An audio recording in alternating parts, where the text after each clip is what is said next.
সুপ্রিয় দর্শক, আপনারা সকলেই জানেন যে আসন্ন লোকসভা নির্বাচনের আগে রাজ্যের শাসক কিন্তু বিভিন্ন রকমের দুর্নীতি ইস্যুতে অনেকটাই ব্যাকফুটে। আর এই আবহে নিজের ইমেজকে কিছুটা তুলে ধরার জন্যই কি শাসক এই ধরনের ঘটনা ঘটাচ্ছে। আর এই ধরনের ঘটনা ঘটিয়েই কিন্তু চরম বিপাকে পড়ে গেলেন তারা। একেবারে কঠিন সিদ্ধান্ত রাজ্যপালের, জানিয়ে তোলপাড় রাজ্য রাজনীতি। আপনারা জানেন আগামীকাল অর্থাৎ বুধবার ছিল রামনবমীর মিছিল। আর সেই রামনবমীর মিছিলেই সরাসরি বোমা নিক্ষেপ করেছে কিছু দুষ্কৃতী। কেন করেছে বোমা নিক্ষেপ, কে প্ররোচনা দিয়েছে তাদেরকে, কোন দল করাচ্ছে, আপনারা সবই জানেন। কোন দল করাচ্ছে সেটা শুধু আপনারা আমাকে কমেন্ট বক্সে কমেন্ট করে লিখে জানাবেন। আর তারই বিরুদ্ধে এবার কঠিন সিদ্ধান্ত নিতে চলেছেন রাজ্যপাল সিবি আনন্দ বোস। সরাসরি এনআইএ তদন্তের নির্দেশ, এবং পুরো রাজ্যে এখন মিলিটারি শাসন চলছে। আর এরই মধ্যে 4 জনকে একেবারে ট্রেনে হিঁচড়ে গ্রেপ্তার। আরও অ্যাকশন শুরু হয়ে গেছে, এবার কিন্তু অ্যাকশন হবে। তো এই সম্পর্কিত একটি আপডেট আমাদের কাছে এসছে, আপনারা ভিডিওটি সম্পূর্ণ দেখুন। তাহলে কোন ধরনের ঘটনার প্রেক্ষিতে কী স্টেপ নিতে চলেছে রাজ্যপাল এবং এনআইএ, এছাড়াও রাজ্যের যে নির্বাচন কমিশন এবং রাজ্যে যে এখন মিলিটারি শাসন চলছে তারা। তো চলুন দেরি না করে এই প্রতিবেদনটি শুরু করা যাক।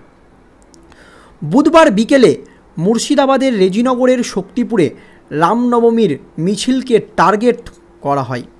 আপনারা দেখুন, আমাদের রাজ্যে যারা সংখ্যালঘু তারা যদি কোনো অনুষ্ঠান করে পারমিশনের প্রয়োজন পড়ে না, কিন্তু যারা সংখ্যাগুরু তারা যদি রামনবমীর মিছিল করে তাহলে কিন্তু হাইকোর্ট থেকে পারমিশন করতে হয়। এটা কিন্তু আমার মনে হয় লজ্জার। তবে সেই মিছিলকে একেবারে টার্গেট করে একটি বাড়ির ছাদ থেকে ইট বৃষ্টি শুরু হয়, এমনকি বোমাবাজি করারও অভিযোগ উঠে, যা গুরুতর। একটা মিছিল সুষ্ঠুভাবে যাচ্ছে, সেই মিছিলে ইট বৃষ্টি, বোমাবাজি, যা এই রাজ্যের আইন শৃঙ্খলা কোথায় গিয়ে পৌঁছেছে আপনারা চিন্তা করুন। আর এই ঘটনায় তদন্তে জানা গেছে, প্রাথমিক তদন্তে যে 20 জন একেবারে গুরুতর আহত হয়েছেন। এরপরেই এলাকায় রণক্ষেত্র আকার নেয়। আপনারা তো জানেন কোন দল দাঙ্গা করতে চাইছে এবং একটি বিশিষ্ট সম্প্রদায়ের ভোট এককাঠা করতে চাইছে, আপনারা একটু কমেন্টে আমাকে জানাবেন। এরপরই শুরু হয় পাল্টা ইট বৃষ্টি দুই পক্ষের মধ্যে। সেটা তো হবেই, স্বাভাবিক, দাঙ্গা শুরু হয়ে গিয়েছে, রণক্ষেত্র পরিস্থিতি তৈরি হয়। যেটা চেয়েছিল শাসক হয়তো সেই জিনিসটাই ঘটে গেছে। আপনারা জানেন যে কে প্ররোচনা দিচ্ছে এই ঘটনায় কয়েকদিন ধরেই। আর পরিস্থিতি সামাল দিতে পুলিশের তরফে ব্যাপক লাঠিচার্জ করা হয়, এমনকি কাঁদানে গ্যাসের শেল ফাটানো হয় বলে জানা গিয়েছে। তাহলে পুলিশ কি আগে থেকে জানতো না যে এগুলো স্পর্শকাতর এলাকা, এই ধরনের জায়গাগুলোতে এই ধরনের ঘটনা ঘটতে পারে? আগে থেকে কি কোনো ব্যবস্থা নিতে পারতো না শাসক? তা নিয়ে কিন্তু প্রশ্ন উঠেছে রাজ্য রাজনীতিতে। ঘটনাকে কেন্দ্র করে ভোটের মুখে উত্তপ্ত রাজ্য রাজনীতি। এ বিষয়ে নির্বাচন কমিশনের দ্বারস্থ হতে চলেছে বঙ্গ বিজেপির নেতৃত্ব। দ্বারস্থ তো হবেই। অন্যদিকে এই ঘটনায় এনআইএ তদন্তের দাবি চেয়ে রাজ্যপাল সিবি আনন্দ বোসকে চিঠি দিয়েছেন রাজ্যের বিরোধী দলনেতা শুভেন্দু অধিকারী। এনআইএ তদন্ত তো এই ঘটনায় হবে। আপনারা জানেন যে ভূপতিনগর কাণ্ডেও প্রথমে কিন্তু কোর্ট সিআইডি তদন্তের নির্দেশ দিয়েছিল, সেখানে কিন্তু তারা সঠিক তদন্ত করতে পারেনি।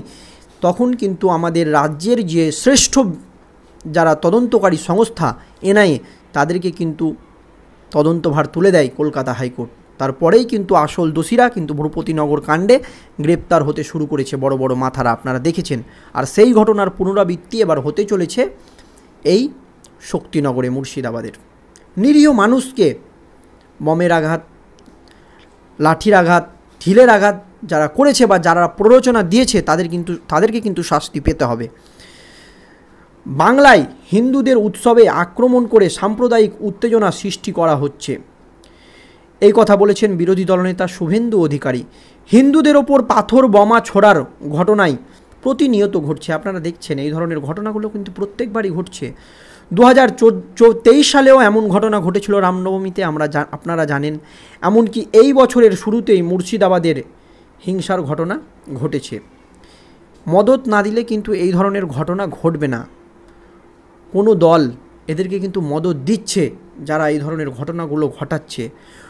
কোনো জাতির মধ্যেই যে সবাই খারাপ তা কিন্তু একেবারেই নয়, সবাই কিন্তু এই ধরনের ঘটনা ঘটায় না। কিছু মুষ্টিমেয় লোককে দিয়ে এই ধরনের ঘটনা ঘটিয়ে দিয়ে একটি ভোট পাওয়ার যে স্ট্র্যাটেজি সেটা কিন্তু বাংলায় চলছে।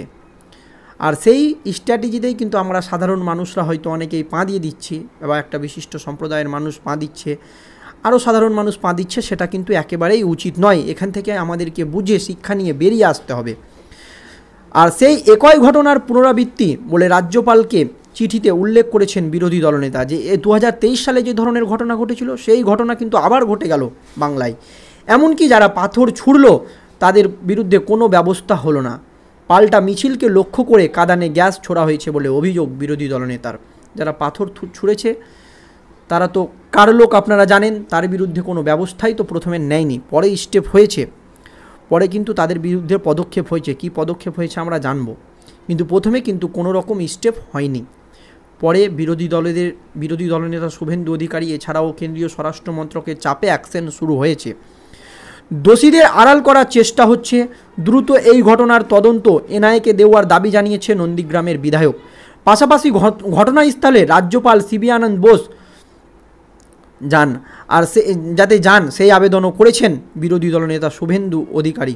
যদিও এই ঘটনার পরেই এলাকায় 144 ধারা জারি করা হয়েছে প্রশাসনের তরফে। কি হবে? যা ঘটার তা ঘটে গেছে, আর কি হবে 144 ধারা জারি করে? নিরীহ মানুষগুলো শুধু মারি খেলো। বহরমপুর শক্তিপুর সীমান্ত এলাকায় নাকা চেকিং যেমন চলছে, তেমন জেলার বিভিন্ন অংশে পুলিশ পিকেট বসানো হয়েছে। ময়দানে নামানো হয়েছে জেলা পুলিশের উচ্চ পদস্থ আধিকারিকদের। নজরদারিতে কেন্দ্রীয় বাহিনীকে কাজে লাগানো হচ্ছে। এখন হচ্ছে সব ধরনের ঘটনা ঘটে গেল, লোক মার খেয়ে নিল, দাঙ্গা হয়ে গেল, তারপরে এখন ব্যবস্থা হচ্ছে। কেন আগে থেকে ব্যবস্থা নেওয়া যেত না? কোথায় গিয়েছে আমাদের রাজ্যের আইন শৃঙ্খলা? আর রামনবমীর মিছিলকে ঘিরে উত্তপ্ত মুর্শিদাবাদ। এই ঘটনায় আপনারা জানেন যে এনআইএ তদন্তের দাবি কিন্তু বারবার চেয়েছেন বিরোধী দলনেতা শুভেন্দু অধিকারী। আর এরপরই কেন্দ্রীয় স্বরাষ্ট্রমন্ত্রক যে স্টেপ নিয়েছে তাতেই কিন্তু এবার এলাকায় টহল দিচ্ছে কেন্দ্রীয় বাহিনী। আর এখনও পর্যন্ত কিন্তু 4 জনকে গ্রেপ্তার করা হয়েছে যারা ঢিল ছুঁড়েছিল তাদের কাছ থেকে এবার আসল যে মাথাদের নাম সেটা কিন্তু পাওয়া যাবে।